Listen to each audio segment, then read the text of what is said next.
All right. So, you really threw us a curveball this time. Positive thinking. Yeah, a whole deep dive into the power of a positive mindset. 90 days. Daily exercises. It is a bit like a mental marathon, isn't it?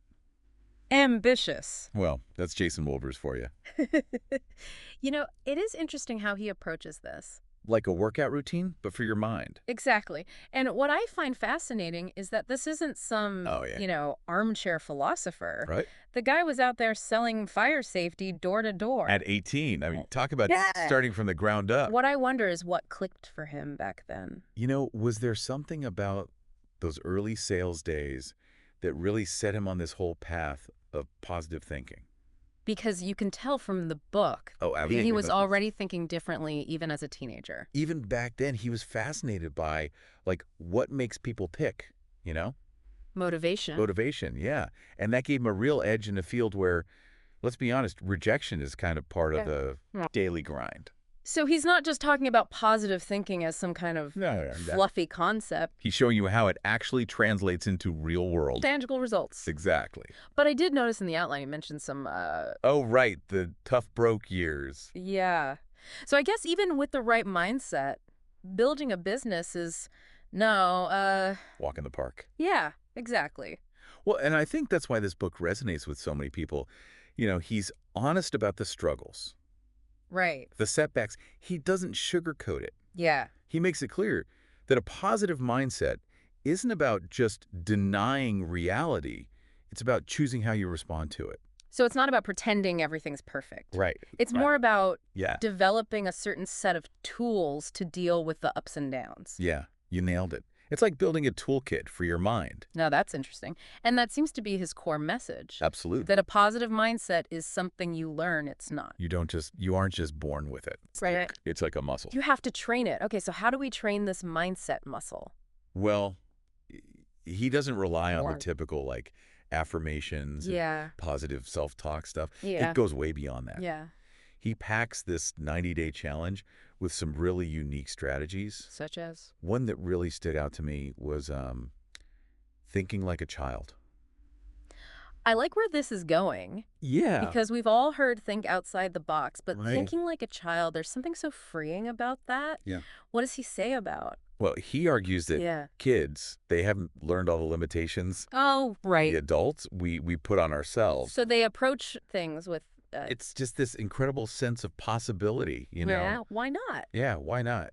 I remember as a kid, I thought I could be an astronaut and chef and a rock star all at the same time.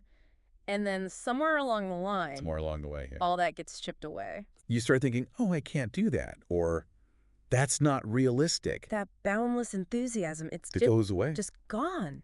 And that's what he wants us to rediscover. Exactly. He actually has specific exercises to help you reframe those limitations Oh, wow. that we've internalized over the years. Okay, so we're rewiring our brains to think bigger and bolder, but how do we make those big dreams a reality? Well, you can't It just can't just be all in your head. seek your way to success, right? Right. And that's where the power of repetition comes in. Everyone knows practice makes perfect, but how does he apply that Mhm. to a positive mindset? Well, he uses a really simple analogy. Learning to ride a bike. Oh, yeah. Remember falling down, getting back up, trying again. Scraped knees, badges of honor. Exactly. You learn by doing, not just by Not by reading about it. thinking about it, right? But how do you apply that same principle to something as, I don't know, abstract as mindset? Well, he argues that Eddie and I skill, mental or physical, requires consistent practice. So we're talking about building habits and routines. Yes. Sticking with them, even when it's tough. That's The unglamorous part of success. yeah, the part people don't really like to talk about. And I'm, Sure. I'm guessing this ties in with Oh, yeah, big time. the whole championship habits section. Absolutely. He dives deep into those, like, unseen routines and practices, the things that That's- separate the high achievers from everyone else. And what's his take on that? He argues that success isn't just about talent. It's not about luck. Mm-hmm. It's about developing those habits, Okay. the habits that actually drive consistent progress, So it's like training for a marathon. It's not just about the finish line. It's about the daily the dedication. daily grind. Yeah. But let's be honest, most of us really struggle with staying motivated. So what does he say about Oh, he addresses that head on Yeah. with the feel the fear, do it anyway. approach. Now, that's a mantra I think we could all use a little more of in our lives. Right. But how do you, because everyone's fears are different. Well, of course, yeah. So how do you provide a framework that's actually applicable Mhm. to everyone? He starts by acknowledging that fear is like a universal human experience. Okay. But he challenges us to really identify our specific fears. Whether it's Yeah, like fear of failure, rejection, rejection, is unknown. the unknown, Wow. all of it, Yeah. and then confront them head on. That's, easier said than done, right? Absolutely. Yeah. That's why he provides practical strategies for managing that fear Mhm. and taking action despite it. So it's not about ignoring the fear, it's about Oh. equipping yourself. It's about working with it, learning to manage it. Okay. But in today's world, a lot of our fears and anxieties, they stem from online interaction. Social media can be Tell me about it. a minefield. The complete minefield. So does he address that at all? He does, Yeah. head on, with this idea of responding versus reacting. Now that sounds like a crucial distinction. It is. It's all about choosing thoughtful responses rather than just, Knee-jerk reaction. those knee-jerk, impulsive reactions, especially in the online world. Because online, things can escalate so quickly. Oh, in an instant. It's like, the Wild West out there. It really is. So he's encouraging us to pause and reflect before we Yes, absolutely. that send button. Craft your responses mindfully, even when you're faced with, negativity or provocation. That's a valuable skill, I think, both online Oh, yeah. and offline. But he doesn't just offer abstract concepts, right? No, not at all. He actually uses a lot of anecdotes and Just stories in the book. Master storyteller. Because I'm always a sucker for a good story. Me too. I remember seeing one in the outline. It was the story about this student who vowed to never. Oh, yeah, the one who swore off reading forever. The student who swore off reading. Okay, now I have to hear this. What happened? So it turned out this student had a really, really bad experience with a textbook back in school. Like one of those super dense, dry textbooks, Yeah, the kind that makes you want to. Yeah. Just give up on reading altogether. So he basically associated reading with just boredom and frustration. Right. But later in life, he realized that limiting himself to that one single negative experience Okay. was actually robbing him of like a world of knowledge and enjoyment. That's such a great illustration of how we can get stuck in these limiting beliefs Totally. based on, Just one experience. one bad experience. Exactly. It's like he's saying, don't let one bad apple spoil the whole bunch. I like that. There's a whole orchard out there waiting to be discovered. Speaking of discovering new things, I noticed in the outline something about the science behind. Oh yeah, the exercise and mood connection. Yes. I've always been curious about that. What does he say about that? Well, he highlights the power of exercise to boost your mood, reduce anxiety, even alleviate pain. Okay. He talks about the runner's high and the release of endorphins. The famous runner's high, I've heard about it, but Yeah. never quite experienced it myself. You got to push yourself harder on that next run. Maybe I do. But how does he connect this to developing a positive mindset? He emphasizes that taking care of your physical health is essential for cultivating a positive mental state. So it's all connected. It's all interconnected, mind, body, the whole 9 yards. Okay. And he even suggests a really simple tool that we can all implement right away. What's that? The gratitude journal. I've heard about those. They seem so simple, but Right. do they actually make a difference? He argues that consistently practicing gratitude can have a profound impact on your outlook. How so? Well, it shifts your focus from what you lack to what you have. Okay. It helps you appreciate the good in your life, even when things are tough. Makes sense. It's so easy to get caught up Oh, in no. the negative, especially these days. Yeah, especially these days. But actively seeking out things to be grateful for, that's a really powerful The real game changer. way to reframe your perspective. But some people are struggling with Of course. much deeper issues than just a lack of gratitude. Absolutely. And he doesn't shy away from that, does he? No, he doesn't. In fact, he shares a very personal anecdote about his own struggles with anxiety. Does he? Yeah, he even talks about buying an anxiety program on his credit card because he was so desperate for relief. He's really putting himself out there. He is. But it also makes him so relatable. Exactly. I think that vulnerability is what makes his message so powerful. Because it's like he's saying, look, I've been there, I get it, I've been in the trenches. and here's what helped me. Yeah. Okay, so we've covered a lot of ground. We've talked about thinking like a child, the power of repetition, building those championship habits, facing our fears, Yeah. responding thoughtfully instead of Not reacting. not Yeah. reacting, Yeah. taking care of our physical and mental health. It's a whole person approach. It is. It's very holistic. But I'm curious, out of everything we've talked about so far, what's resonating with you the most? What's grabbing your attention and making you think, hey, I could actually apply this in my own life? Honestly, for me, it's the humor. Like how he manages to weave humor into this whole self-improvement thing. Right. It makes it so much more approachable, especially It if, doesn't feel so heavy. yeah, like you're not being lectured to. Because personal growth, let's face it, it can be. It's messy. Yeah, it's messy. But you mentioned faith earlier, and that's not something you typically hear in No, a self-help book. it's not your typical Sunday school definition either. So how does he approach that? He actually presents two distinct ways to think about faith. Okay. The first is faith in ourselves and others. Now, that's something I think we all struggle with. Oh, absolutely. Especially when we've been hurt or disappointed. Because we all make mistakes. We do. We let people down. We get let down. Right. It's part of being human. But he stresses the importance of forgiveness, Not just forgiving others, but also but also ourselves. ourselves. Okay. Yeah, because if you're constantly dwelling on past mistakes, it's like, It's like you're carrying around baggage, exactly. weighing you down. You can't move forward with all that baggage. So forgiveness is almost like a key to... It's like unlocking that freedom to grow. Okay. And what was the second type of faith? The second type is more about believing in things before you see them. So having that hope for the future, even when things are tough. okay, I really connect with that. Yeah, It's that like glimmer of light at the end of the tunnel it is. keeps you going. Yeah. But it's hard to maintain that when life throws those. Oh, those curveballs. Yeah, those curveballs. Yeah, life loves to throw those. It does. But he connects this type of faith to the power of a positive mindset. Okay.